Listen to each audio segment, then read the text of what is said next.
Hey everyone, I'm GameCadet. It's June 7th right now. That's a week before Origins Board Game Fair. So, what is Origins Board Game Fair? That's where, they show off new board games that are coming out for that year. So, those of you, I'm kind of realizing a lot of you are probably new to the hobby who are watching this channel, or like maybe not know that much about board games, and particularly that more board games come out every year, more and more come out every year. And so much so that I decided to do, this will be my first top 10 list for the channel. And I was thinking, what are my top 10 most anticipated games for this year? This my first year, really diving in and starting this GameCadet channel. So I got this list right here of some honorable mentions because I couldn't put them all in just a top 10. So Cottage Garden, The Tower of Madness, Flatline, Cave vs. Cave by Mayfair Games, Barren Park, also by Mayfair Games, um, Brutal Kingdoms. Okay, that's one that I've kind of been wanting to look at. Um, Link, I think, is another game from the Gift series. Spoils of War kind of looked good. Century Spice Road, like maybe that's going to be like a new Splendor, so that kind of looked good because I do like Splendor a lot. That's a Question. It's kind of a new Vlaada Chvátil game that he's thinking about making, and that probably won't come out until next year, but he'll be showing it off, I think, this year at Origins. First Martians. I don't know if they'll show that off at Origins, but First Martians definitely sounds pretty cool. The new Dead of Winter expansion that's going to include the beginning expansion and the other, or not include, have the beginning expansion and the second expansion be able to combine together with this third expansion. And it's going to just be colony versus colony. Sounds pretty cool. It sounds like a more epic game. And Dead of Winter already was kind of verging on that, long game time, complicated turns, is already kind of seeming like it was going to be moving towards that super complicated genre of game. So Charterstone, that's going to be a legacy game that is going to be done by Stormire Games, and they're one of my favorite board game companies. And they got some really good ones out there. Crosswords, okay. Crosswords is it's going to be like the new code names, but see what that is. And also Codenames Duet. All right, and you can see I'm kind of looking at a Codenames Duet video right here that I'm going to kind of check out right now. So let's see this. Hi, this is Lincoln Demers with Board Game Geek. I'm here with Josh Giffens from Czech Games Edition. He's here to show us Codenames Duet from Vlaada Chvátil. So here we are. So I'm going to really just kind of jump right into it. For those of you that are not familiar with Codenames is a team-based word association game where you are trying to locate your agents in the field. In the original Words and Pictures, there were two teams, a red team and a blue team, that were competing against each other to find their agents first. What we've done with Codenames Duet is those two teams have joined forces, so now we are working together to find all of our agents. So for those familiar with the original game, you have a key card that would show you traditionally the locations of the... Yeah, so that kind of gives you a feel for this one. Sheriff of Nottingham expansion, Merry Men. There's going to be a lot of expansions on this list. So number 10, Sheriff of Nottingham, Merry Men. It's going to add a lot of special abilities, and I think that's cool little abilities of these cards. These Merry Men can be hidden inside of a bag, and then you hand that bag off to somebody and say that, oh, I got 4 cheeses right here. And normally you'd have 3 cheeses and a crossbow if you were lying. But now you could stock that bag full of a bunch of merry men. And if the merry men get through the bag, if you check to see if there's really 4 cheeses and you catch the merry men, the guy gets in huge trouble, more so than he would with a crossbow. However, if the merry men get across, some special ability gets to happen. I think Robin Hood steals from the richest player, gives to the poorest player. Um, different of the merry men have different special abilities like that, and I think that that's something that the game could use, especially if you already know the game and you like the game. I think it'll make me like the game even better. So that is Sheriff of Nottingham, Merry Men. Number 9, Stop Thief. So what Stop Thief is you're going to have, when I was a kid, it was a big phone, but now you're going to have an app. It's 2017, they got apps, and the app's going to tell you, all right, criminal walks 4 spaces, and then you hear broken glass. So walk, walk, walk, walk, broken glass. And you'll hear that in the app, and so then you'll be looking at the board, where could he walk 4 spaces and then have broken glass happen? And you'll not just glass, but other things will, sounds will come out of the app, and you'll be able to deduce where that thief is. And if you land on his space, then you'll be able to collect the reward. And that was a fun game to play as a kid. I remember playing that, and I'm really excited for this this this cool little cover they got here. This thief is stealing the classic, but yeah, I'm really excited for this being brought back. So that's my number 9 favorite game that's coming out this year. 8. So Werewords is going to kind of be like this Japanese game Insider, but it's going to add the One Night Ultimate Werewolf, I think, artwork, and it's going to add in a lot of a lot more social deduction in it. But ultimately, it's going to be like that Insider game, which is everybody is trying to guess what one person has on a card for a word, and everyone's trying to guess it, but one person in the group who's trying to guess it already knows it. And it's kind of a game of like 20 questions you can ask, is it big, is it small, is it gray, is it what, black or white, whatever questions you want to ask, and then there's a timer, I guess, and everyone's trying to find out the answer before the time runs out. But then at some point you get the answer, and then you have to see, you kind of vote to see who was the insider, who already knew of the group, because they are, if you can't guess that person correctly, then you lose as the good guys. And so I guess now there'll be a kind of a werewolf who secretly knows a word. Werewords. I don't know exactly what it's going to be, but that sounds good. The Japanese game was pretty expensive for only being just a timer and a bunch of words on cards. So I'm hoping that this Werewords game will be a lot cheaper as well. So there you go. That's Werewords, my 8th most anticipated game for this year. Now on to my number 7 game, Pandemic Legacy Season 2. Why isn't it my first? Because, well, I haven't gotten to even get past February in my personal game of Pandemic Legacy Season 1. And Pandemic Legacy is the number 1 game on Board Game Geek right now, and it is just really, really cool because you can grow your characters. Your characters get, I like the growing aspect. Your characters can gain relationships with each other, which gives them special powers, when they encounter each other on the board. But ultimately on this board, you're trying to cure diseases in humanity's worst year. The game is played over 12 games, and each game represents a month, right? And so I think at the end of the I really don't know what's going to happen at the end, but I think there'll probably be, zombies or something like that. But I've only played to game 2 in February. So apparently something happened, but I shouldn't spoil it too much.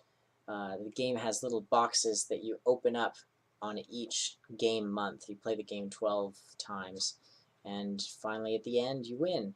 You for sure win, or maybe lose. I don't know. Maybe the box that I open up will be like Zombies Take Over or something like that.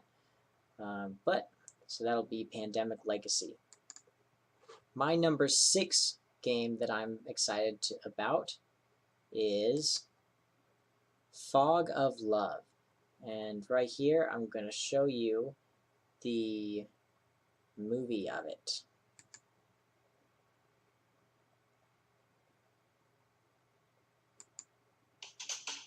This year experienced a romantic comedy like never before. Fog of Love, a board game. Meet John, a lawyer who is patient, disorganized, and cocky, and Beth, a TV celebrity, intense, impulsive, and nurturing. It all begins with that special moment when you fall in love. In the beginning, you get to know each other. Life is rosy and sweet. Most of the time, you're not a perfect match. As in all relationships, there are always ups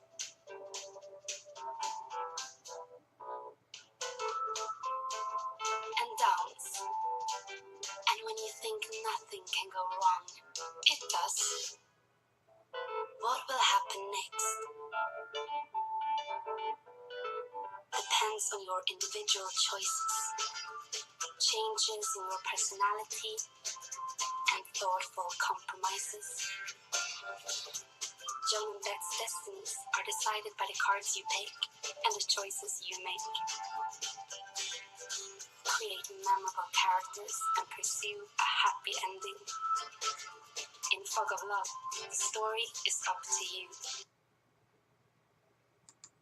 Alright, so that is Fog of Love, and I'm very excited to try this one out.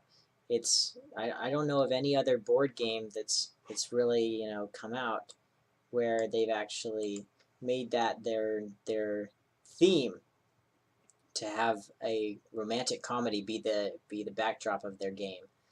Um, we have enough sci-fi, medieval orcs versus humans types things and stuff for board games, or resource management like Settlers or something like that.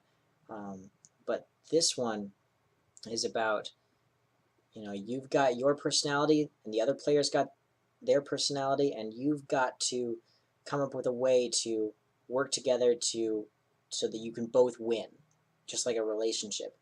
And you can choose to break the relationship off and win by yourself, but it's hard to do that as well. There's a challenge to for sure break up as well. If you ever say I love you, I know in the game, I've been following this Kickstarter. If you ever play the card that you love the person, you have to get rid of that option. You can't do an honorable breakup, so you have to do a dishonorable breakup to win, which is very hard to do. You have to be mean to the person, and you have to play a lot of cards that really let the other person know that you're not all in either, so that they can do the dishonorable breakup to you. So yeah, it's a very tough game, and that's just one dynamic of the I love you card. There's so many other cards in the game, and story cards where you have to pick A, B, C, or D for your decision of what you would say in this little romantic comedy scene. Every card is a scene. So this game I'm very excited for. And that's Fog of Love, my 6th most anticipated game for this year. Next up, we have Cities of Splendor. So Splendor is already a perfect game, and a lot of people think, hey, if they're going to put out another upgrade to the game, it probably will break the game, or it better be perfect. And I have faith in the company that does this game, Asmodee, and I feel like the makers of Splendor were smart enough. I think Marc Andre, and yeah, I think he's not gonna make a game that that doesn't do well. I don't think this is a cash grab. I think the designers, they're going to work hard on this game, and if they already put forth a perfect Splendor already, I think that they could actually bring forth a perfect expansion. So that is Cities of Splendor. It's actually going to come with 4 expansions in it. One of them you get to build towers. I wonder if one of them you'll be able to have cards that give you 2 discounts, right? So they might cost a little more, but they don't give you any points. So something like that, whereas normally the cards that cost more gives you more points as well as a discount. Every card in the game gives you a discount. Some give you 0 points and a discount, some give you 5 and a discount. But ultimately you're trying to get more and more discounts. You're building up this engine of discounts for different types of gems. And I wonder if this game could get more deep with having double discounts. I don't know. I'm going to be checking this one out. That's Cities of Splendor, my number 5 most anticipated game for this year. So this next game is a game that has been making a lot of noise, lots of money, lots of hype on the internet. This game is Rising Sun by Eric Lang from Simon Games, and I'll just play it right here. The ancient Kami have returned. Displeased by faithless mortals and their dissolute empire, the Kami wish to bring virtue back to the earthly realm. And so, as the Sakura readies its spring bloom, so too do honor, loyalty, and strength blossom amidst the great clans. Simon is proud to present Rising Sun, the newest board game from acclaimed designer Eric Lang. In Rising Sun, 3 to 5 players guide their clans to remake Japan in the image of the great Kami. You are a shogun, a great military commander trying to accumulate the most victory points by year's end to become the next rightful emperor. Over the course of the seasons, you will set your political mandates, create strategic alliances, vie for the favor of the gods, and of course, battle for the heart of Japan. Although all clans are unique in their abilities, no clan is an island unto itself. You would do well to forge alliances with your opponents to best advantage your clan, for when selecting political mandates, you and your ally will both benefit from the decree. Should you recruit to fortify your conquered lands, or marshal your forces into enemy territory, perhaps you want to harvest and collect your province's rewards, or train your clan with new, powerful upgrades. Just be sure to keep your enemies close, for you may betray your ally to steal your opponent's warriors. Whatever you choose, be aware that politics and war are governed by a strict code of honor. Great honor settles disputes, but dishonor can provide great advantages. And make sure you do not neglect the bounty of the spiritual realm, for your Shinto priests can give worship to the great Kami, who may help you with your political and military actions. Remember, somewhere in between mortal and Kami rest creatures out of song and legend. Majestic dragons, terrible Oni, and fearsome Yurei that can be summoned to your cause. These Well, if you look closely, that guy's got a bunch of bodies on him. monsters, each with massive and intricately sculpted miniatures, come with Wow. unique and powerful abilities, complementing a host of different strategies. At season's end, players will wage war on select provinces. On the battlefield, players secretly bid to increase their forces with hired ronin, or to commit ritual seppuku to score extra points through honorable sacrifice. It is not through sheer force that you claim victory, but through the cunning allocation of resources. Rising Sun comes with 58 beautifully sculpted miniatures, 40 counterbases, and 137 tokens, in addition to 5 clan screens, 5 political sheets, 53 cards, and a game board, all with stunning art by Adrian Smith. Back our Kickstarter and help the Kami forge a new land of the Rising Sun. Wow, wasn't that an awesome video? That's really hard to do, to put all the rules all into one little 3-minute video. But that game looks pretty cool. I actually already pre-ordered my copy, and yeah, I think I'll be getting it this year. So I'm back to Kickstarter, so whenever it arrives, it'll arrive. Um, that Fog of Love game that I backed, it's it's something that said that they'd get it by Valentine's Day 2017. I still haven't gotten it, but I'm still very excited for it. It's just not my most anticipated game, and neither is Rising Sun. As much as people are very excited about it, it's only my fourth most anticipated game for 2017. Now on to my number 3 most anticipated game for this year. It's Attack on Titan by Antoine Bauza. I think it's Attack on Titan: The Last Stand. But anyways, it's by Antoine Bauza, and he's a board game designer. He actually designed my most favorite game ever, Ghost Stories. So, which is a cooperative game that's really, really tense, and you're not sure you're going to win at the end. Okay, I really like his second expansion for the game, it adds a kind of a traitor to the group. Kind of not a traitor, it adds the bad guy. So it's a one versus many style game. One big bad Wufeng fighting everybody else. And that you would think it wouldn't be fun, but it really, really is fun. If you already know the rules, and both sides know the rules, the bad guy and the good guy know the rules, it is so tense. It is just something special. And Anton Bowes is coming out with another game of that similar style with the one versus many. One guy is this Titan, and you see right here, this girl's the Titan, and watch this, kind of this gameplay they got going here. I think we win. Do you have someone on 5 with 2 cannons? You mean like this? And you've got me in the kill zone? You like that? Yeah. Yeah, those are the conditions to win. Those are technically. Put that citizen down. Are you sure you don't want to go maybe mulligan and maybe save those 2 citizens? No, they need their lives for the greater good. All right. Well, okay. You guys win. Hey, all right, there we go. Let's play again. Yes, let's play again. We'll play again. It's gonna be a different Titan. I could. Yeah, so that is Attack on Titan.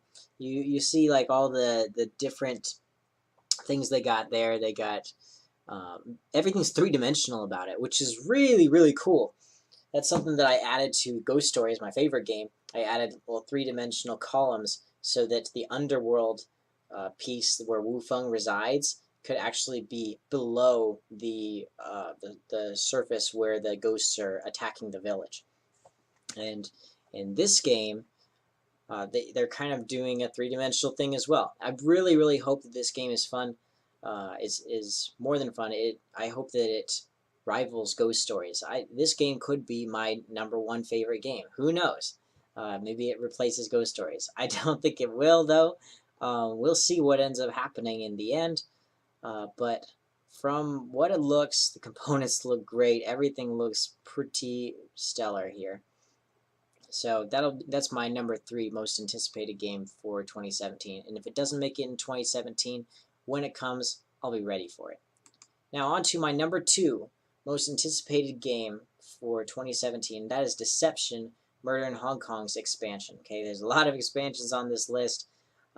This is not the last expansion, but this game, it is it's in my top 10 favorite games. It's definitely my favorite social deduction game. And social deduction, it means you're trying to find out who among us is the traitor, who among us is the bad guy, who's the werewolf, something like that is the social deduction aspect of this game. And so I'll just play the little video they got here, kind of showing what they've added to this deception game. Normally it's just everybody trying to find one murderer, and now I guess the murderer is going to get some people on his team. He's going to get some allies.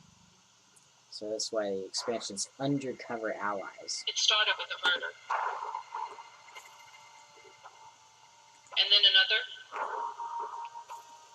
And another. Panic spread through the streets of Hong Kong as word got out that the killer may be among the very investigators tasked with solving the crimes. The police recruited help. Behind the scenes, was recruiting too. Deception: Undercover Allies is an expansion for the hit game Deception: Murder in Hong Kong. Definitely is a hit This at game. expansion adds 2 new roles, adding more opportunity to create and cut through deception. The Inside Man is a new role for the murderers team, who can spread rumors and cause investigators to lose credibility and their ability to attempt to solve the crime. The lab technician joins the forensic scientist team and can closely examine evidence, verify definitively if a specific clue or meme card was used in the crime. New scene tiles give the forensic scientist more ways to analyze the crime, with plenty of opportunity to get inside the mind of the killer. But now he runs the risk of empathizing too much, on rare occasions joining in the cover-up and creating doubt among allies. That sounds cool. Finally, with over 130 new memes and clue cards, the possible combinations have increased exponentially. So that just said that the narrator could turn into a bad guy. Normally the narrator, the lab person, is the forensic scientist rather, is working for you, working with you, trying to help you, but he can't talk, right? But this thing has you draw a crime tile, right? And it says, to reveal it to everyone, and so it lets you know, I guess, that you might become a bad guy. And then you're supposed to draw one more tile, and you secretly look at it, and then you put it face down. And if that tile was another special effect one, something happens. If not, something else happens, and one way could make you into a traitor. You could have joined the bad guys at that point. I really like it. Salem did this, the game by, Facade Games, where you're actually able to turn into a witch in Salem. That was a pretty cool mechanic that I don't think a lot of games had actually come up with, where you don't actually have the same goals start to finish. You may start as the good guy's side and end on the bad guy's side. I like that they sort of added that with this thing in there. But ultimately, I'm very excited for Deception Undercover Allies, for the cards, the new ways that you can your murder weapons, your evidence. I'm really excited for the different combinations and how you really have to get into that narrator's head, because most of the time he is on your team, and trying to understand, why did you say that the crime was committed in a park? Why did you say that it was a lightning storm? And then you're like, oh, and then you figure out the evidence that was left behind was an umbrella and whatever it was. But you point at the person who's got an umbrella as their evidence, and then you pick one of their weapons. And if you're right, everybody's super excited. Deception, Murder in Hong Kong. I love that game so much. Plus the Asian theme, Hong Kong. Who can't love that, right? I sure can't get enough of Asian-themed games. And now, my number one most anticipated game for 2017. And that is Stonemaier Games' Between Two Cities expansion, Capitals. So Between Two Cities is a game with a board that goes from 1 to 100 points. Okay, I've tried every little combination to win this game, to get the most points, to maximize my two cities, because you're sitting between two cities, and everybody's sitting between two cities. You're working with the city on your left and the city on your right, and just so happens the player on your left is working on that city, and the player to your right is working on that city. So everybody's working on two cities, right? Everybody's sitting literally between two cities. And I'm always trying to maximize my score in that game, but I found out the max score you can actually get is 69, which is really troubling to me because the game board goes up to 100 points. And so no matter what, you put a bunch of shops in rows, you put a bunch of parks in little zigzags like they like it, you try whatever you can, and I think the best winning strategy is maybe a bunch of houses. I did the math one time. I think it's actually a bunch of offices next to taverns, so each office gets some lunch breaks, which is bonus points out the wazoo. but even then you don't get to the 100 points. The max points is 69 points, which is kind of an odd number, you know. Literally, it's not 70, it's not 68, it's an odd number. So between two cities capitals, I was kind of hoping that it would add extra ways to get more points, and so it does. So see right here, you got on this picture, there's the front cover. Right here, it's showing more different components. Right here, that is a piece that you put in the middle of your grid. Instead of being a 4x4 grid with nothing in the middle of it, now it's a 5x5 grid with an obstacle in the middle. So that will be kind of pretty cool. That will be very, very cool to add to the game. I'm very, very excited for this expansion. And just to, you see, I'm already very excited about the different combinations. I finally figured out the way to get the maximum points with taverns giving lunch breaks. Okay. And what I really like about this game is the fact that you are not just playing for yourself, you're playing to build up two different cities, your left city and your right city. And the lower of the two cities is your final score. So it's not like you can just say goodbye to one city and really just focus on the other. You want both cities to rise at the same level. You want both people to your left and your right to be happy and work well with you so that you can both have these awesome cities.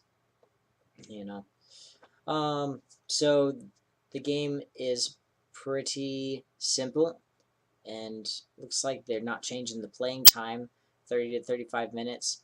Looks like they're not really changing the complexity, but this is kind of an early rating. There's only been 7 ratings on BGG. You should check out BGG if you haven't gotten a Board Game Geek account before. It's kind of a nice thing to do if you want to get into the hobby. It's definitely a must. But yeah, so that's kind of how I get to know about these new games that come out every year, and more games are coming out every single year. Every single year it gets more and more and more, and it's not slowing up. It's just going to keep on getting more and more board games every single year, and they just keep on getting better, and so people keep on buying them. So these are my top 10 most anticipated games for 2017. I'm so glad that you watched it all the way through. This is going to be a long video, I can tell. But thank you so much. Thank you very much for viewing this. Thanks for getting excited with me on these 10 games that I'm very excited for. Please like, give me a thumb, subscribe, whatever. I don't know how to run a YouTube channel, but I'm gonna keep on trying, and just hopefully my excitement about board games will pour out to you. And maybe one day when you get asked by a friend, hey, do you want to play a board game, you'll want to, all right, sure, I'll try it, and you'll know something about some of these board games. You'll be like, oh yeah, I heard there's this Fog of Love game that's coming out, and it's about a romantic comedy, semi-cooperative game with 2 players only. You might be able to swing some of that little knowledge about what you know. Or if you play Between Two Cities, you can mention, hey, I heard that the Capital expansion's coming out, and I'm very excited for it. You can say that. So that is a wrap. That is my most anticipated board games for 2017.